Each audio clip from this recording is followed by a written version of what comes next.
আচ্ছা, আপনি কি জানেন গান্ধীজিকে কেন গুলি করে হত্যা করা হলো? তো চলুন জেনে নিই। পাস্ট বুক টিভির একটি ভিডিওতে আপনাদের স্বাগতম জানাই।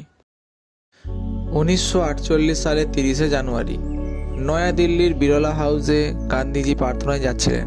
ঠিক সেই সময় নাথুরাম গডসে নামে এক হিন্দু চরমপন্থী সামনে আসে এবং কাছে গিয়ে 3টি গুলি করে। কেন?